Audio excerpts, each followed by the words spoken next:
আসসালামু আলাইকুম ওয়া রাহমাতুল্লাহি ওয়া বারাকাতুহু। আলহামদুলিল্লাহি ওয়াহদা ওয়াসসালাতু ওয়াসসালামু আলা রাসূলিল্লাহ ওয়া আলা আলিহি ওয়া সাহবিহি আজমাইন ওয়া মান তাবিআহুম বিইহসানিন ইলা ইয়াউমিদ্দিন।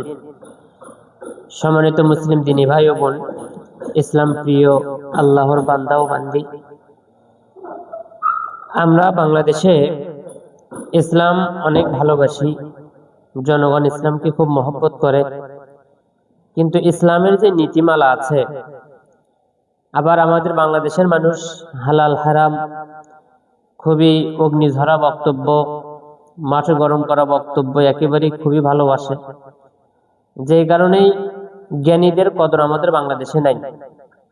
যদি মাঠ গরম করার মতো বক্তব্য যদি কোনো বাচ্চা ছেলেও দিতে পারে তো আলহামদুলিল্লাহ, সেই ঠিক আছে। আর কোনো আলেম যদি মাঠ গরম করার বক্তব্য দিতে না পারে তাহলে তিনি দার্সে ঠিক আছেন, কিন্তু বক্তব্যের মাঠে ঠিক নেই। অনেকেই তো এমন কথা বলেই দেন যে তিনি কিতাবাদি পড়ানোতে ভালো, কিন্তু বক্তব্য ওনাকে দিয়ে হবে না। তার মানে বক্তব্য মানেই খুব জোরালো, এবং বক্তব্য মানেই হচ্ছে মাঠ গরম করা, জনগণকে ধরে রাখা। তো এরই প্রেক্ষিতে আমি আসলে মুস্তাফতি নিয়ে কিছু কথা বলার চেষ্টা করব। যে একটা কিতাবের কথা আমি বলছি, মুহাম্মদ ইবনে সালেহ আল উসাইমিন রাহিমাহুল্লাহ, তার একটা বিখ্যাত গ্রন্থ আছে আল উসুল মিন ইলমিল উসুল। এই কিতাবের মধ্যে থেকে, যদিও আমি লেখাটা সরাসরি দেখাতে পারবো না, কেননা সামনের ক্যামেরা হওয়াতে লেখাগুলো একেবারেই উল্টা হয়ে যাচ্ছে, তো এখানে কিছু বিষয় আছে। মুস্তাফতি এবং মুফতি দুইটা বিষয়। মুফতি হচ্ছে হুয়াল মুখবির আন হুকমিন শারঈয়্যিন, শরঈ হুকুম, শরঈ বিধান, শরীয়তের বিধান সম্পর্কে যিনি সংবাদ দিবেন তিনি হচ্ছেন মুফতি।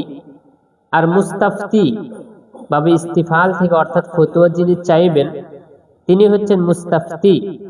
হুয়া সাইল আন হুকমিন শারঈয়্যিন, শরঈ হুকুমের ব্যাপারে যিনি জিজ্ঞাসা করবেন, শরঈ হুকুমের ব্যাপারে জিজ্ঞাসাকারী তিনি হচ্ছেন মুস্তাফতি।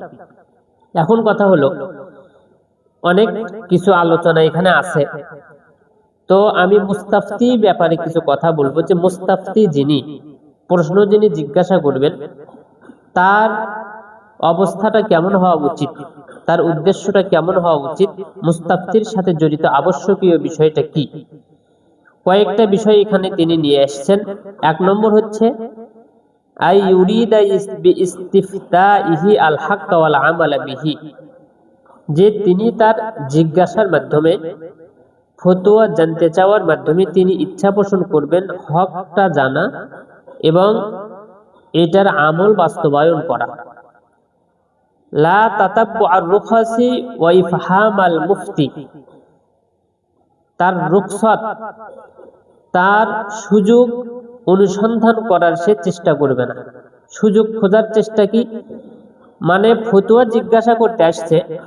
বাংলাদেশে অনেক মানুষ এখন আছে ফতোয়া নিজেই জিজ্ঞাসা করতে আসছে, কিন্তু উত্তরের আগে থেকেই জানা আছে। এসে বলতেছে যে হুজুর 7 ভাগে কুরবানি দেওয়া জায়েজ নাকি জায়েজ নেই। এখন ইমাম সাহেব বলে দিচ্ছে যে 7 ভাগে কুরবানি দেওয়া জায়েজ। তখন তিনি বলতেছেন যে না, আপনার আলোচনাটা, আপনার উত্তরটা মনে হয় শান্তি হলো না। তার মানে সে আগে থেকেই কি উত্তর নিয়ে আসছে, আপনার কাছে এমনিতে আসছে যে আপনি কিছু সুযোগ তাকে দেন কিনা। যখন আপনি সুযোগ দিবেন তখন সে সুযোগ পেয়ে গেল। এই হলো বর্তমান অবস্থা। 2 নম্বর বলা আছে কি ওয়াইফহাম আল মুফতি, মানে মুফতিকে আটকানোর জন্য, মানে এমন প্রশ্ন করতেছে মুফতি যেন আর উত্তর দিতে না পারে। হুজুরকে ঠেকানোর জন্য প্রশ্ন করা। একজন মুস্তাফতি প্রশ্নকারী তার এই সমস্ত চিন্তা ভাবনা থাকা উচিত নয়। অনুরূপভাবে আরো অন্য অন্য যে খারাপ উদ্দেশ্য থাকে। খারাপ উদ্দেশ্য কি বর্তমানে আমাদের বাংলাদেশের দেখেন, এটা যেমন মুস্তাফতি অর্থাৎ যিনি জিজ্ঞাসা করবেন তাকেও যেন এটা জানতে হবে, অনুরূপভাবে যিনি ফতোয়া দিবেন এই ফতোয়া দেওয়ার ক্ষেত্রেও তাকে এটা জানতে হবে। ফতোয়া দেওয়ার ক্ষেত্রে নিয়ম নীতি আছে। ফতোয়া দেওয়ার সময় তাকে বুঝতে হবে যে এই বিষয়টা আমার উত্তর দেওয়া প্রয়োজন আছে কি নাই। যেমন ইদানিং আমরা অনেক জায়গাতে দেখতে পাচ্ছি যে অমুক বক্তা আপনার সম্পর্কে কি বলেছেন, আপনি তার উত্তর দেন। আপনি এই বক্তা সম্পর্কে কি বলেন, অথচ ওই একই প্রশ্নের উত্তর কিন্তু 10 জায়গায় দেওয়া আছে। এই মিডিয়ার যুগে আরেক জায়গায় সেই উত্তর দেওয়া মানে কি ওটা তার মুখ থেকে একটা শুনে নিতে চাচ্ছে, এই এছাড়া আর কোনো কিছুই নয়। কিন্তু মুফতি যিনি, তিনি কিন্তু ফতোয়া দিচ্ছেন, ওইটাও বলে দিচ্ছেন। তিনি জানতেইছেন এটা কিন্তু অনর্থক একটা প্রশ্ন তাকে করা হয়েছে, কিন্তু তিনি দিয়ে দিচ্ছেন উত্তর। 2 নম্বর হচ্ছে আল্লাহ ইস্তাফতিয়া ইল্লা মাইয়া আলাম, যিনি মুস্তাফতি তিনি প্রশ্ন করবেন না, তাকেই প্রশ্ন করবেন মাইয়া আলাম, যাকে তিনি চেনেন, আও ইয়াগলিবু আলা যন্নিহি আন্নাহু আহলুল লিল ফুতিয়া, অথবা লিল ফাতোয়া, যে তিনি ফতোয়ার জন্য হকদার, তিনি ফতোয়া দিতে পারেন, তার কাছে যাকে মনে হবে তিনি ফতোয়া দিতে পারেন, তাকেই তিনি ফতোয়া জিজ্ঞাসা করবেন। অথবা যাকে তিনি চেনেন ইনি ফতোয়া দিতে পারেন, তাকেই তিনি ফতোয়া জিজ্ঞাসা করবেন। অযথা এমনি কাউকে ফতোয়া জিজ্ঞাসা করে তিনি মাঠ ঘোলা করবেন না। ফতোয়া তাকেই জিজ্ঞাসা করবেন যাকে তিনি চেনেন এবং জানেন। এরপরে তিনি বলছেন যে ফতোয়া জিজ্ঞাসার ক্ষেত্রে ওয়ায়ামবাগি আইয়াখতারা আওসাকাল মুফতিন ইলমান ওয়া ওয়ারাআন, তিনি ফতোয়া জিজ্ঞাসা করার ক্ষেত্রে অবশ্যই আওসাক মুফতিকে তিনি জিজ্ঞাসা করবেন, যিনি সিকা, তাকে, যাকে তিনি ইলম এবং ওয়ারা আল্লাহ ভীরু সম্পর্কে জানেন, যার মধ্যে ইলমও আছে আল্লাহ ভীরুতাও আছে, তাকে তিনি ফতোয়া জিজ্ঞাসা করার ক্ষেত্রে নির্বাচন করবেন। ওয়াকিলা, অনেকেই তো বলে থাকেন ইয়াজিবু যালিক, তাকওয়া মুত্তাকি ব্যক্তিকে মুফতি হিসেবে গ্রহণ করা, জ্ঞানী মুত্তাকি ব্যক্তিকে মুফতি হিসেবে গ্রহণ করা, এটা হচ্ছে ওয়াজিব, তাকে গ্রহণ করতে হবে। 3 নম্বর তিনি বলছেন যে আইয়াসিফা হালাতাহু ওয়াসফান সাদিকান দাকিকান, একজন প্রশ্নকারী তিনি পরিপূর্ণভাবে তার অবস্থাকে তিনি বর্ণনা করবেন, তার যে অবস্থাকে পরিপূর্ণভাবে বর্ণনা করবেন। এই যে ইদানিং একটা গতকাল থেকে একটা পোস্ট হলো, কোন এক খেলোয়াড় তিনি মৃত্যুঞ্জয়, তিনি পোস্ট করেছেন আমাদের শাইখ আব্দুর রাজ্জাক বিন ইউসুফ হাফিজাহুল্লাহ, তার সম্পর্কে শাইখ আব্দুর রাজ্জাক বিন ইউসুফ হাফিজাহুল্লাহ তিনি বলেছেন যে দোয়া করলে ভাগ্য পরিবর্তন হয়। এই ভাগ্য পরিবর্তন কি? পৃথিবী সৃষ্টির 50,000 বছর পূর্বে যে ভাগ্য লেখা হয়েছিল সেই ভাগ্যকে পরিবর্তন করে দিতে পারে দোয়া। তা আসলে কি সেটা পারে? এটা নিয়ে মৃত্যুঞ্জয় তিনি পোস্ট করেছেন, এটা নিয়ে আরেক ভাই আবার ধুয়ে দিচ্ছেন, অনেক কিছু যা তা ইচ্ছে তাই বলতেছেন। তা আসলে হালত বর্ণনা করা, ওই অবস্থা নিয়ে আমাদের রাজশাহী আহলে হাদিস আন্দোলন ফতোয়া বোর্ড থেকে মাসিক আত-তাহরিকে একটা লেখা আসছে, সেখানেও বলা আছে দোয়া হচ্ছে মানুষের ভাগ্য পরিবর্তন করে। তা আসলে দোয়া মানুষের ভাগ্য পরিবর্তন করে, সেটা কোন রকমের ভাগ্য? ভাগ্য কিন্তু 50,000 বছর পূর্বেও একটা লেখা আছে পৃথিবী সৃষ্টির, এবং প্রত্যেকটা বছরে বছরেও কিন্তু একটা করে লেখা হয়, এবং প্রত্যেকটা দিনে দিনেও কিন্তু ভাগ্য নির্ধারণ করা হয়। তাহলে কোন ভাগ্য পরিবর্তন হয় দোয়ার মাধ্যমে? এটা ক্লিয়ার ভাবে বুঝতে হবে এবং বলতে হবে। আমাদের বাংলাদেশের মুফতি যারা, সব থেকে বড় দুঃখ লাগে, আমাদের দেশের কথা তো বলা হয় না, তারা কখনো বিস্তারিত ফতোয়ার উত্তর দেন না, বিস্তারিত ফতোয়ার উত্তর তারা দিতে চান না, এক কথাই কখনো উত্তর হয় না। ফতোয়া দিতে হবে বিস্তারিত ভাবে। যেমন তিনি রাসূলুল্লাহ সাল্লাল্লাহু আলাইহি ওয়াসাল্লামের কাছে এসে জিজ্ঞাসা করতেছেন যে এইভাবে প্রশ্ন করা, ইন্না নারকাবুল বাহরা, আমরা সমুদ্রে আরোহণ করতেছি, ওয়া নাহমিলু মা'না আল কলিলা মিনাল মা, আমাদের কাছে অল্প একটু পানি আছে, ফাইদা তাওয়াজ্জানা বিহি আতিশনা, যদি সেই পানি দিয়ে আমরা ওযু করি তাহলে আমরা পিপাসার্ত হয়ে যাব, আমাদের খাওয়ার কোনো পানি থাকবে না। আফানা তাওয়াজ্জু বিমাইল বাহার, এখন যদি আমরা পানি পান করি তাহলে সমুদ্রের পানি দিয়ে কি আমরা ওযু করতে পারবো? ক্লিয়ার কথা। এখন যদি বলা হয় যে কিছু পানি আছে, সেই পানি দিয়ে আমরা কি ওযু করতে পারবো? তাহলে সেই পানি দিয়ে তো ওযু করতে অবশ্যই পারবেন, কিন্তু সেই পানি যে আপনার খাওয়ার প্রয়োজন আছে সেটা তো আপনি ক্লিয়ার করলেন না। যে কোনো প্রশ্ন ক্লিয়ার করতে হবে।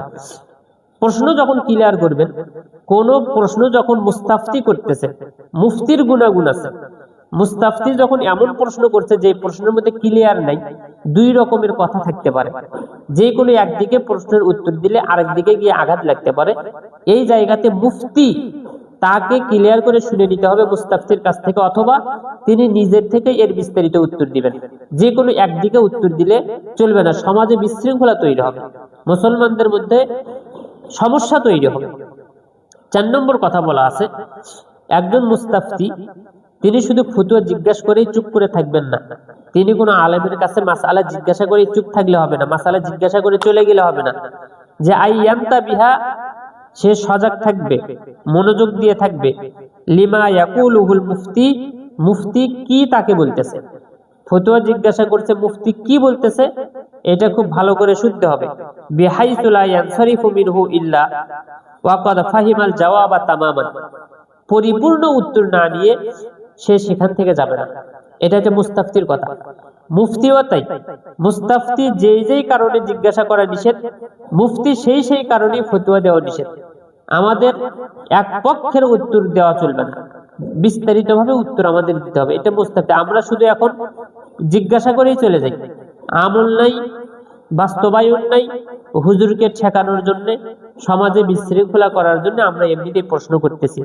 যে প্রশ্নটা আমাদের এইভাবে প্রশ্ন করা উচিত নয়। রাসূলুল্লাহ সাল্লাল্লাহু আলাইহি ওয়াসাল্লামের কাছে সাহাবায়ে কেরাম জিজ্ঞাসা করতেন তারা আমলের জন্য। এখন আমরা জিজ্ঞাসা করি এক হুজুরের কাছে আরেক হুজুরকে দাঁড় করানোর জন্য।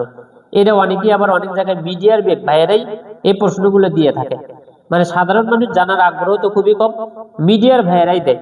যে এমন একটা কথা বলি, অমুক জায়গায় আব্দুর রাজ্জাক বিন ইউসুফ একটা কথা বলছেন, আরেক জায়গায় প্রশ্ন করে আসাদুল্লাহ আল গালিব স্যারের মাধ্যমে কিছু বলে নেওয়া যায় কিনা, ডক্টর আব্দুল্লাহ ফারুক সালাফের কাছ থেকে কোনো কিছু বলে নেওয়া যায় কিনা, ওইটা বলে নিয়ে এরপরে তারা দুই বক্তব্যকে এক জায়গায় কাট করে লাগিয়ে দিয়ে তারা সেখানে ছড়িয়ে দেয়।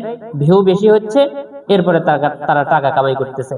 এটা হচ্ছে আমাদের বাংলাদেশের মিডিয়া, যারা মুখে শুধু বলতেছে আমরা দিনের খেদমত করতেছি, কিন্তু কাজে শুধুমাত্র টাকা কামানোর ধান্দা।